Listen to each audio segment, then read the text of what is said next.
Hey, it's Jordan. And Jen. Business partners here with Status Coup. Yay, Status Coup.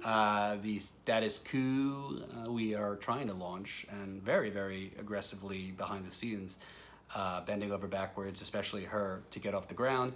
We're going to do a little diary here.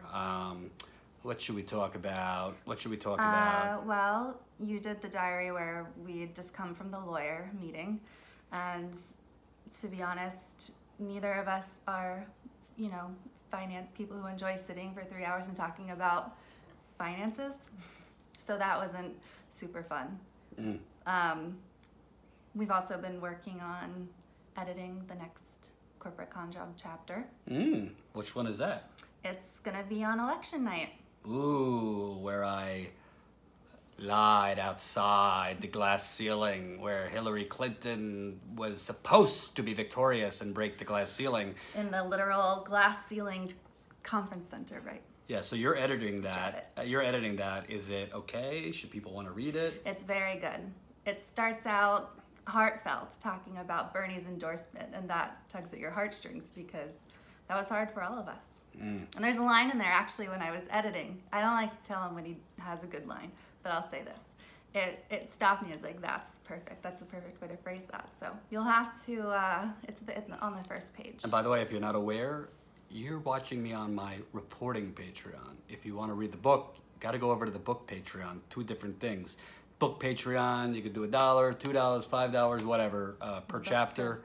And we just released chapter 7, the Standing Rock chapter. So that's exciting. That's been out for 2 days. So that is patreon.com/Jordan Chariton. Whereas this is patreon.com/Jordan Chariton Reports. I'm trying to convince him to do an audio book version, but honestly, he's doing so much, and that's, circling back to the Well, let's stop talking about me for a second because people hear from me every day. Who are you? Why are you here? And how'd you get involved with Status Coup and me?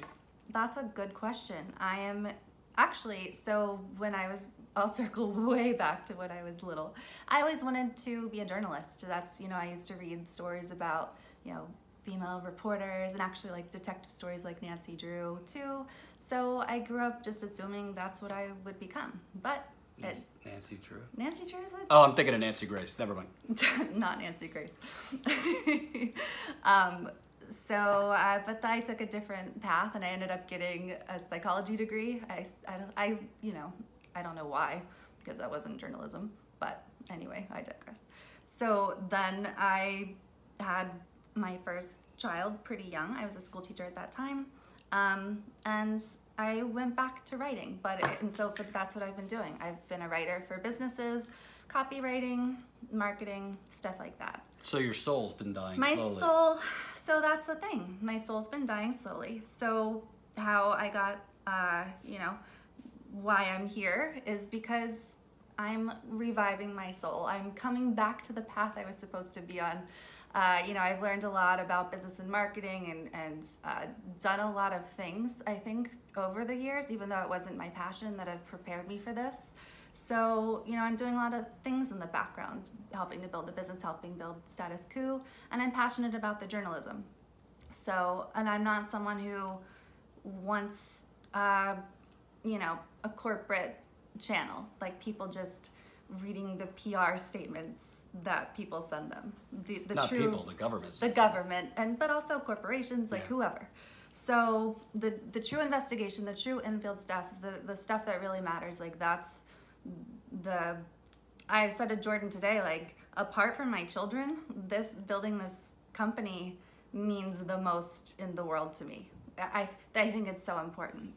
And he's been working very hard on his Flint story, which I know he's talked about a lot. And it's actually, he just got an email about that from Rolling Stone. Yeah. So another, this is important, but it's not right for us. AKA, we didn't even read it.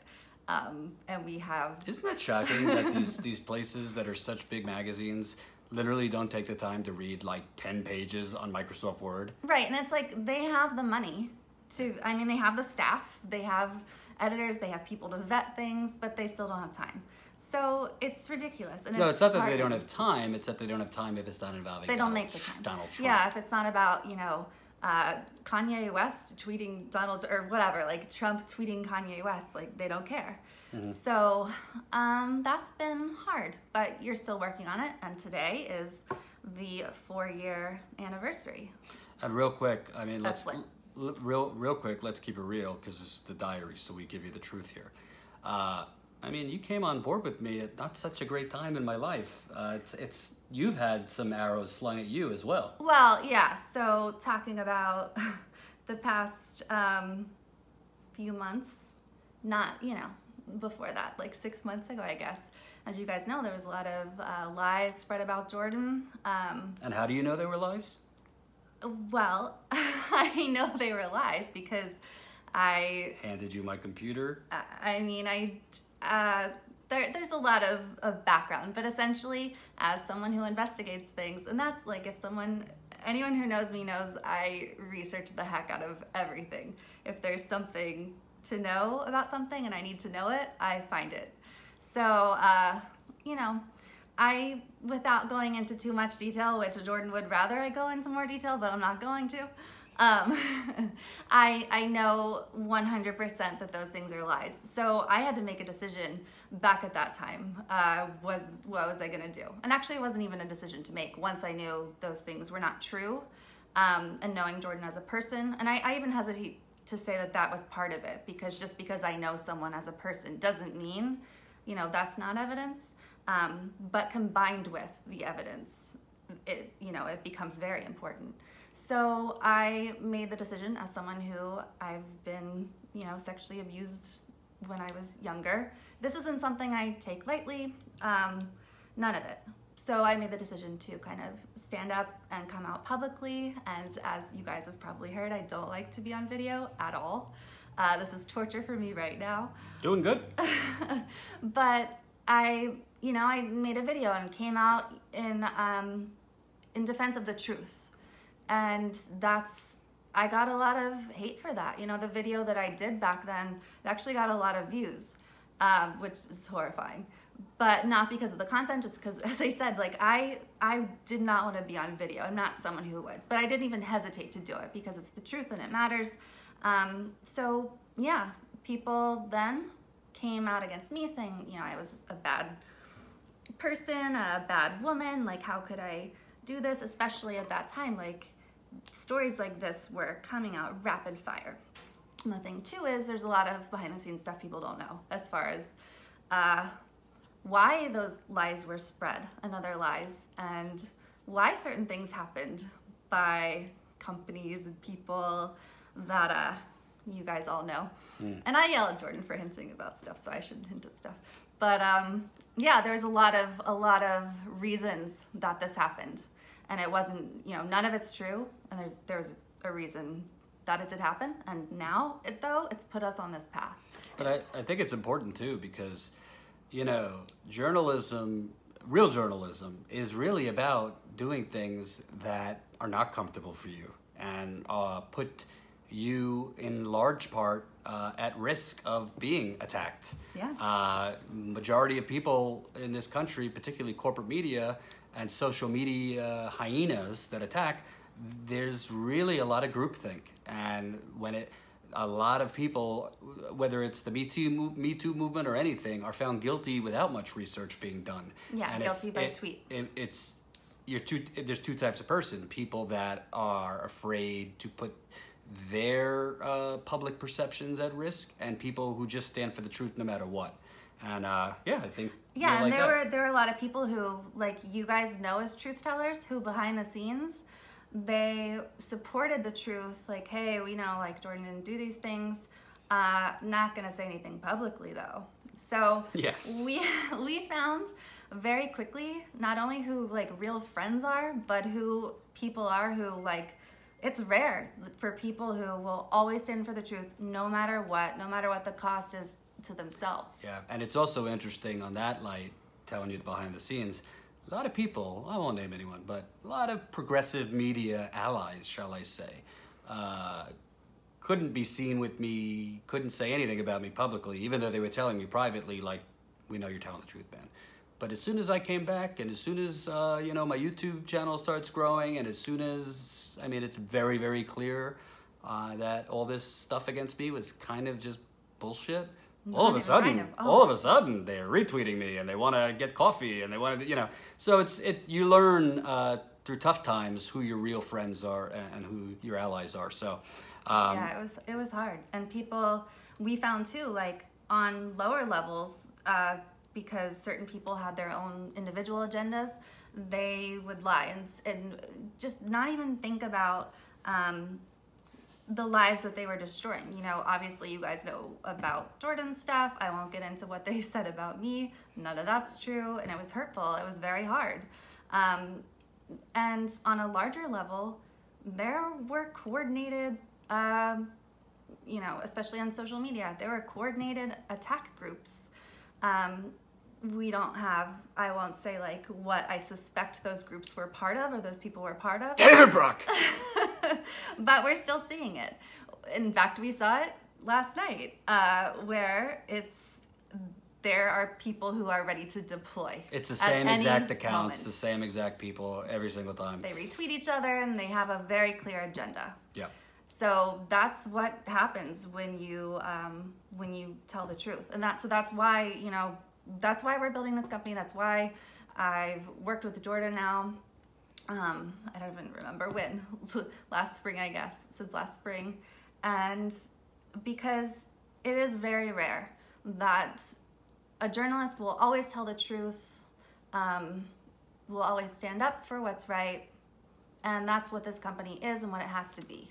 Yeah, so, but I just want to add, this company is not about one journalist telling the truth. Absolutely I think not. It's very important that we brought in and create a network. We have other people in mind that we'd like to join on. Obviously, we need funding just to get me off the ground, to get me in the field. But the vision for this long term is not, you know, built around me. No. Or built around... But it's like people who share that vision. Right. And by the way, I meant to send you this article. I do that. I send him articles throughout the day, like, this is important on Flint or Standing Rock or like Energy Transfer Partners, whatever it is. Sometimes he says I send too many, but he's very lucky. Like, I filter stories that are good. Anyway, I meant to tell you that there was one. It was like a breakdown of the fact that there are not women in leadership positions in corporate media. So my mind went to, you know, it was never, obviously, like, we're business partners, we're co-founding Status Coup, and it just dawned on me, like, it was never even a question of, you know, I'm a woman, so it's a good thing or like the right progressive thing to do. Just like, I'm really good at what I do. I'm a good copywriter, I'm good at marketing, I have the vision. So really, I'm going to be one of the only women in a leadership position. And even other independent, progressive outlets, I'm falling into the Jordan trap of hinting, it's all men at the table, and that's it. So I found that interesting. I'll send you that article, because it was really like a takedown of the corporate media and the lack of women in good roles. So, yeah. Well, that's... we'll do this again sometime with Jen and I. You get it exclusively because you're a patron. Lucky you. And I hope, just a little homework assignment for you. If each one of you, I think we have 346 patrons right now, each one of you got one person to subscribe at $1 or $2 or $5. Your friend, your family member, your dog, whoever. I'm closer to the goal of getting back out there. And when I'm out there, trust me, more funding is going to come in, because people are going to subscribe when they see what Status Coup is about. So thank you for everything you're doing, and hope everyone has a lovely, lovely day. Bye-bye. Thank you, guys.